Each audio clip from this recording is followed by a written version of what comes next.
Estimados participantes, soy Adolfo Carreño y les doy la bienvenida a sus cursos de logística y supply chain. En esta oportunidad vamos a ver el diseño de planta de un almacén. El diseño de planta de un almacén es un diseño que corresponde al diseño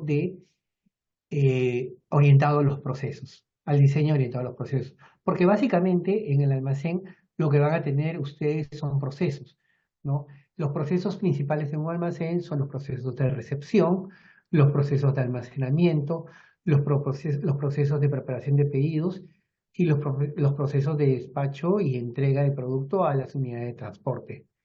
Entonces, básicamente, el diseño de planta de un almacén corresponde a un diseño por procesos, pero también suele también relacionarse a un diseño orientado a la línea de producción, porque estos procesos se realizan de manera secuencial, uno luego del otro, y muchas veces nosotros podemos visualizar el almacén como una línea de producción, donde tienes una zona de recepción, a continuación una zona de almacenamiento, a continuación una zona de preparación de pedidos y finalmente una zona de despacho de productos. Entonces, todos ellos organizados a lo largo de una línea de producción. Entonces, también eh, el diseño de planta de un almacén se puede confundir, se puede percibir como un diseño también de línea de producción. En el video, en las diapositivas que les tengo preparadas a continuación, lo que vamos a ver básicamente son los distintos tipos de procesos, estrategias de almacenamiento y la organización de esos procesos. Entonces, sin más, empezamos a revisar las diapositivas. Muy bien, señores. A continuación vamos a realizar la explicación de las diapositivas del diseño de planta de un almacén. Vamos a ver. Los procesos en los almacenes pueden realizarse manual o automáticamente, ¿no? Sin embargo, la automatización puede ayudar a aumentar la eficiencia y reducir el tiempo de entrega. Entramos en el punto. Los procesos básicos del almacén son área de recepción, área de almacenamiento, área de picking y embalaje de productos y el área de despacho, ¿no? Que están ordenados secuencialmente, en realidad, como les estaba diciendo, ¿no? En este pequeño layout tenemos, ¿no? Recepción, almacenamiento, put away, que es almacenamiento, picking, ¿no? Y luego embalaje, picking, embalaje de productos y después la zona de despacho. ¿Ok? Listo. Sigamos, señores. El área de recepción. ¿Qué es lo que pasa en el área de recepción, ¿no? ¿Qué procesos se dan en el área de recepción? En el área de recepción se realiza la descarga de los productos, obviamente, y se inspecciona la calidad del producto y las cantidades recibidas versus una orden de compra, porque está llegando a un almacén, quiere decir que hay una compra, y en esa orden de compra tiene determinados tipos de productos con determinadas cantidades. Entonces, esa revisión de lo que dice la orden de compra versus lo que físicamente está entregando el proveedor es esa verificación la que se hace en el almacén. También en la orden de compra aparece la fecha de entrega, por ejemplo, del producto, la fecha de entrega de la orden de compra. También se verifica que el proveedor esté entregando en fecha. Generalmente, en esta zona de recepción nace la evaluación del desempeño del proveedor. ¿Ok? Porque verificas la calidad del producto, si el producto está mermado, si el producto está en buen estado y puedes sacar ratios e indicadores y decir, bueno, de la cantidad X comprado, una cantidad, un porcentaje Y ha venido mermado y otro porcentaje ha venido apto para la venta, ¿no? Y esa es una evaluación al proveedor, ¿no? Además también puedes verificar si tienes cruces de mercancías o el proveedor entregó completo o entregó no completo un determinado SKU, entonces eso también forma parte de la evaluación del proveedor y eso se hace en el área de recepción. Generalmente toda esta información recopilada del área de recepción pasa al área de compras para que compras tome nota acerca del desempeño del proveedor. Generalmente cuando tú haces una compra, tú acuerdas niveles de servicio, ¿no? Y dices que, por ejemplo, la exactitud de las entregas, ¿no? Debe ser 99%, por ejemplo, ¿no? Pero si en el almacén recibes 95% con exactitud de entregas, entonces ya tienes un punto de desarrollar con el proveedor. Podrías también haber trabajado con el proveedor o acordado con el proveedor que el on-time delivery o la entrega a tiempo de los productos debe estar en un 99%. El cumplimiento en cuanto a la fecha de entrega debe ser el 99%, ¿no? Si el almacén lo recibe atrasado, ¿no? O lo recibe, sí, atrasado el producto, lo recibe con demoras o en otros días, entonces probablemente no se esté cumpliendo ese pacto o ese acuerdo con el proveedor. Entonces, todo esto, esta es la importancia de la recepción, ¿no?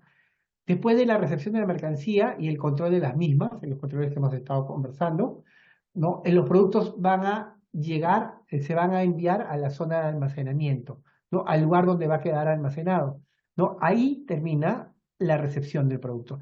La recepción termina, empieza con la descarga de los productos del camión y termina cuando pones el producto en la zona de almacenamiento definitiva, donde ha definido el software que maneja el almacén o donde ha definido el operario que maneja el almacén, ¿no? Dónde va a estar almacenado ese producto. Colocas el producto ahí, terminó la recepción, ¿no? Obviamente la recepción también conlleva a un trabajo de registro en el sistema de información que tenga la empresa, en el ERP, de los productos y cantidades recibidas, para que las demás áreas de la empresa tomen nota de la llegada de los productos y a su vez también procedan con sus propios procesos, ¿no? Por ejemplo, el área de planificación, si ya llegó determinada materia prima, puede colocar la orden de producción de determinado producto, o el área de comercial o ventas, si ya llegó determinado producto, puede levantarlo en el catálogo, ¿no? Y una vez levantado en el catálogo, puede salir a la venta.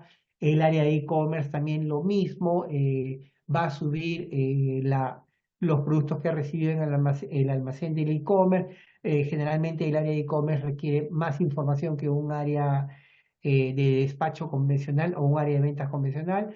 Va a recorrer, por ejemplo, medidas de los productos, peso, volúmenes, volumen del producto unitario, volumen del embalaje del producto para poder luego planificar el despacho del producto, para que el cliente conozca las características del producto, ¿no? Y el volumen de los productos embalados es importante porque va a determinar el tamaño del pedido que se va a transportar y eso está relacionado con el flete, que por lo general se le traslada al cliente, se le traslada a veces en algunos escenarios el total del costo del flete, en otros escenarios se subvenciona el flete, ¿no?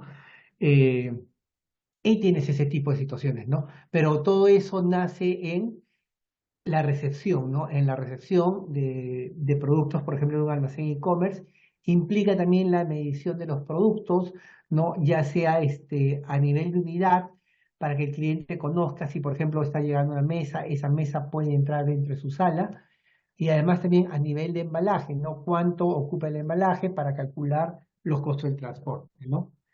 En muchos casos las devoluciones también llegan a la zona de almacenamiento, las devoluciones de clientes, las devoluciones de producción, etcétera, también llegan a la zona de recepción del almacén y ahí se procesan, ¿no? Entonces, ustedes pueden ver en esta foto que les muestro a continuación, en esta foto pueden ver que las zonas de recepción de un almacén son espacios abiertos, ¿no? Contiguos a las puertas del almacén, ¿no? Y como les dije, el proceso de recepción termina cuando la mercancía es trasladada a su lugar de almacenamiento. ¿Ok? El área de almacenamiento. El área de almacenamiento es la zona que consume mayor espacio en el almacén. Debiera ser la zona que consume mayor espacio en el almacén. Y su función principal es mantener los materiales aptos para la venta o el consumo, ¿no? Es decir, su principal función es la conservación del producto, ¿no? Porque estás almacenando, entonces estás conservando el producto. También hay otra función, que además de la conservación, es súper importante, tan igual importante que la conservación del producto, ¿no? Porque lo que tú quieres es que este almacén conserve los productos adecuadamente para que puedas después venderlos o puedan después entrar a la línea de producción. Además, adicionalmente, hay, como les estaba diciendo, otro objetivo importante dentro del área de almacenamiento, que es mantener la exactitud de los inventarios, la exactitud del stock. Es decir, lo que aparece en el sistema de información, lo que está cargado en el sistema de información, es lo que físicamente debe existir en el almacén. Eso forma parte de la calidad del almacén. La calidad del almacén se mide a través de la exactitud del stock, ¿no? Y todas las demás áreas dan por cierta esa exactitud, ¿no? Y si el almacén comienza a dar muestras de que su exactitud no es correcta, no es la adecuada, los procesos posteriores los procesos de otras áreas de la empresa se complican, ¿no? Y el servicio del almacén decae, ¿no? Y las quejas se incrementan, ¿no? Entonces la exactitud del control de los inventarios es súper importante. Por ejemplo, si en el almacén físicamente dicen que existen 100 unidades de determinado producto y no hay las 100 unidades, sino, vamos a decir, hay mucho menos, solamente 30, ¿no? Pero sistémicamente el planificador de ese almacén cree que hay 100, pero realmente solamente hay 30. El planificador puede haber, por ejemplo, seteado su punto de reorden o su punto de pedido en 50 unidades. Entonces dice que tiene 100, mira en el sistema tengo 100, mi punto de reorden es 50, no pido reabastecimiento. Y ahí está cometiendo un error porque en realidad eh, sí debería haber pedido el reabastecimiento porque solamente tiene 30, ¿no? Entonces, ese error que comete el planificador es un error que se deriva directamente de la falta de exactitud de inventarios del almacén, ¿no? Entonces, eso es un problema importante. Las áreas comerciales también reclaman exactitud del almacén, las áreas financieras también reclaman la exactitud del almacén por diversos motivos cada una, ¿no? Por ejemplo, un área comercial, si ve que el almacén tiene 100 unidades de determinado producto, ¿no? Las vende, pero al cliente no le llegan las 100, solamente les llega 80 porque ese almacén o ese producto estaba inexacto. Ahí se tienen que emitir notas de crédito, el vendedor que podría llegar a su comisión con esas 100 unidades ya no llega, ¿no? Se generan muchos otros problemas adicionales, ¿ok? Entonces, la exactitud del stock es un objetivo importante para el gerente de almacenes, ¿no? Esta se debe dar, no debemos de tampoco pedir un 100% de exactitud de inventarios porque es muy difícil de conseguir, pero sí niveles del 9.9, 9.8, 9.7 son exactitudes que se pueden lograr en un almacén, hasta 9.5 pueden ser ratios adecuados y higiénicos y saludables para la gestión del almacén y también para que los demás procesos de la empresa eh, trabajen adecuadamente, eficientemente. ¿Qué estrategias de almacenamiento tenemos? Distintos tipos de almacenar. Tenemos, por ejemplo, el almacenamiento dedicado. ¿Qué es el almacenamiento dedicado? El almacenamiento dedicado está relacionado con el siguiente concepto. Es decir, una zona o espacio del almacén se reserva, se delimita para almacenar un solo tipo de producto. Entonces es un almacenamiento dedicado a un tipo de producto. Y no puedes colocar otro producto porque la definición es que esa zona solamente va a recibir un producto ya determinado y es una zona fija para ese producto. Entonces, eso tiene ciertas ventajas. Por ejemplo, el almacén es sencillo de manejar, los operarios saben dónde están los productos, es más sencillo controlar ese almacén porque ese producto debería estar solamente en esa zona, ¿no? Esas son las ventajas de este almacenamiento dedicado, pero tiene también unas grandes desventajas. Por ejemplo, tú defines una zona de un almacén para un tipo de producto y esa zona la tienes que definir cuando el stock es más alto para que pueda entrar todo el stock que compra o que almacena un almacén, valga la redundancia.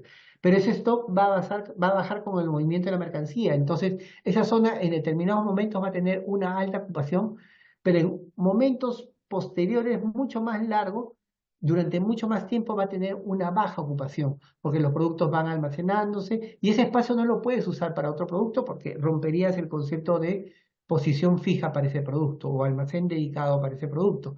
Entonces, este tipo de almacén, el almacenamiento dedicado, tiene bajas tasas de utilización de la capacidad del almacén. En el otro extremo, ustedes tienen el almacenamiento aleatorio, este que estoy mencionando aquí. Se llama aleatorio y también recibe el nombre de caótico, ¿no? Es caótico o aleatorio porque la lógica dice que llega un producto y se almacena donde existe espacio. No hay posiciones fijas. Entonces, esta lógica tiene una ventaja, ¿no? La ventaja es que la utilización del almacén es la más alta posible.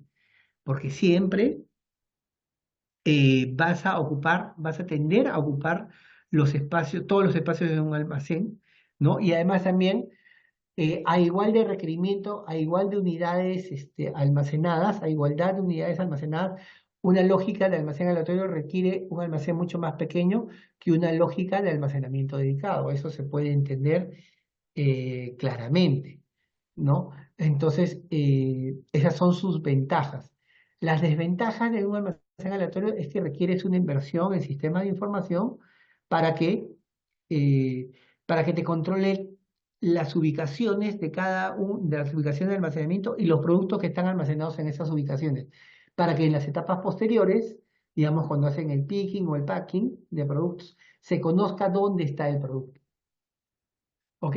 Esas son las dos estrategias de almacenamiento que son las opuestas, ¿no? Almacenamiento dedicado, almacenamiento aleatorio. Luego hay una intermedia que se llama almacenamiento en clúster o almacenamiento basado en clases. Esta, esta estrategia intermedia está orientada básicamente a situaciones en las cuales tienes familias de productos, ¿no? Familias de productos que tienen características muy parecidas entre sí dentro de la familia.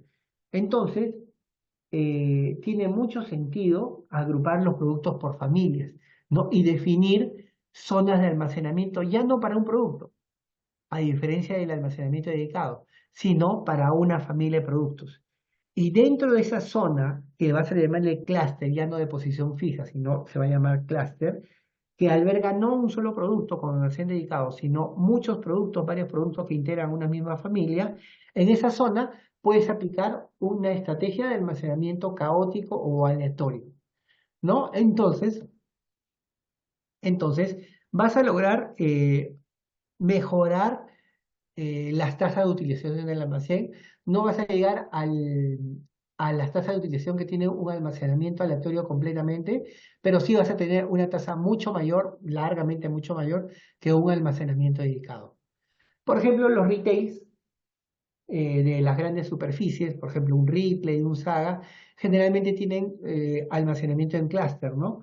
Tienen, por ejemplo, un clúster para la ropa que se exhibe en las tiendas colgadas, por ejemplo, con carriles especiales, zonas de almacenamiento especiales para ese tipo de ropa, y dentro de todo ese complejo de carriles de almacenamiento, donde está la ropa colgada en su gancho, ¿no? Aplican un almacenamiento caótico aleatorio, ¿no? Luego tienen otra zona donde está la ropa doblada, ¿no? Existen muebles en las tiendas en donde la ropa no está colgada, sino doblada, colocada una encima de la otra, ¿no? Entonces, igual también se almacenan ahí en el centro de distribución doblados y tienes un clúster donde vas a tener guardada, almacenada todo ese tipo de ropa. Vas a tener otro clúster, por ejemplo, para productos electrodomésticos, ¿no? Que tiene características de almacenamiento distintas que las dos anteriores, ¿no? Pero que tienes muchas familias de electrodomésticos, ¿no? Por ejemplo, tienes cocinas, tienes lavadoras, tienes refrigeradores, etcétera, y todos esos equipos son manejados por los mismos tipos de máquinas, ¿no? Y requieren un almacenamiento en rack, si no son una sola zona, un patio vacío y el almacenamiento es a piso, ¿no? Entonces, puedes tener clúster dedicados a línea blanca, línea marrón, etcétera, ¿no? Entonces, el almacenamiento en clúster es un almacenamiento que se usa mucho en el sector retail. Vamos a repasar un poco lo que ya habíamos hablado, ventajas y desventajas de los distintos tipos de almacenamiento, ¿no? Almacenamiento dedicado, ¿no? Una ventaja es que conoces la posición de los productos siempre, ¿no? Siempre estás conociendo la posición de los productos porque solamente tienen un lugar. La desventaja, la gran desventaja, es la baja utilización de la capacidad de almacén. Por ejemplo, lo puedes utilizar en almacenes pequeños, por ejemplo, como almacén de repuestos de partes de vehículos, ¿no? En donde cada partecita de vehículo tiene un lugar, almacenes de farmacias, donde cada farmacia, donde los racks que guardan los medicamentos, cada uno de esos espacios de racks está dedicado a un solo tipo de productos, ¿no? Y generalmente es el mismo producto, el mismo remedio el que se almacena ahí, ¿no? Los almacenes caóticos o aleatorios no tienen una alta capacidad, una alta ocupación, ¿no? Como ventaja, pero como desventaja requieren una inversión en sistemas de información que maneje las ubicaciones del almacén y los productos que se guardan en esas ubicaciones, ¿no? Se aplica en almacenes altamente automatizados. Finalmente, lo que habíamos hablado en el medio, ¿no? Los almacenes de clúster, sus ventajas son la productividad es alta, también tienes reducciones en el transporte, en el movimiento de materiales dentro del almacén, ¿no?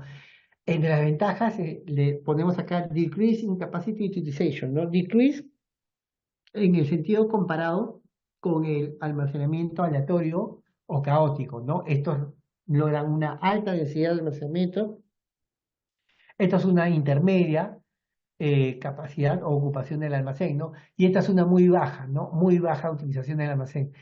Si lo comparas esto con esto de acá, esto es muy alto, pero no tan alto como este aquí.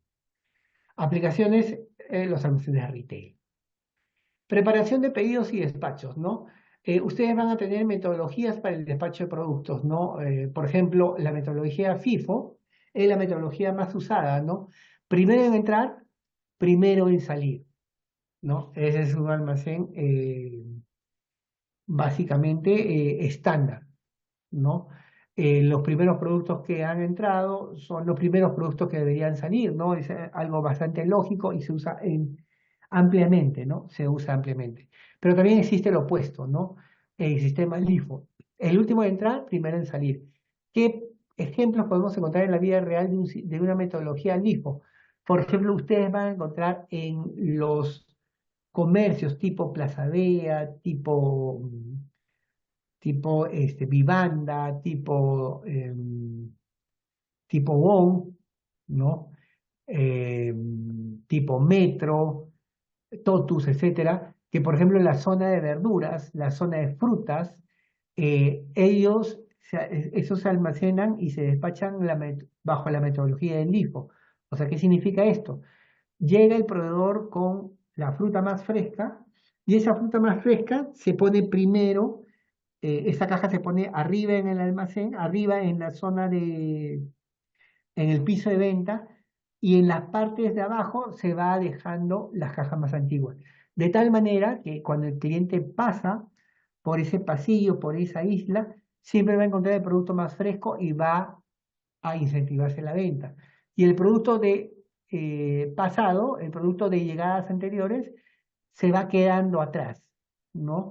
Se va quedando atrás, se venderá, sí, pero se va quedando y alguna parte se va a tener que devolver al proveedor, ¿no? Estos almacenes de consumo masivo generalmente tienen porcentajes de devolución acordados con los proveedores, ¿no? Para, para que cuando les quede ese producto, lo devuelvan al proveedor y el proveedor lo tiene que recibir, ¿no? De esa manera se garantiza la rotación del producto, la venta del producto, ¿no? Y tanto el retail como el proveedor ganan, ¿no? Claramente el proveedor va a tener que aceptar un porcentaje de productos un poco más antiguos en devolución, pero ya el proveedor tendrá que establecer por qué canales de venta va a poder usar o vender ese tipo de productos, ¿no? Entonces, ese ya será su negocio, ¿no? Pero por ejemplo, este caso es un caso de almacén LIFO, ¿no?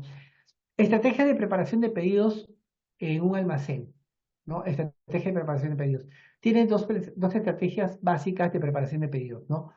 Hombre a mercadería, ¿no? O hombre a producto, también le llaman, operario a producto, también le llaman, es cuando el operario visita la ubicación de almacenamiento y retira el producto, ¿no? Retira el producto manualmente de su ubicación de almacenamiento y sigue su trabajo de recogida de productos, ¿no? En un proceso de preparación de pedidos, hombre a producto, operario a producto, el operario sale con una lista de los productos que tiene que extraer, ¿no? Esta lista puede ser impresa. Esta lista también puede estar en un equipo portátil que le llaman RF o de radiofrecuencia, en la cual van apareciendo los productos que tiene que retirar el almacén y en las cantidades que tiene que retirar.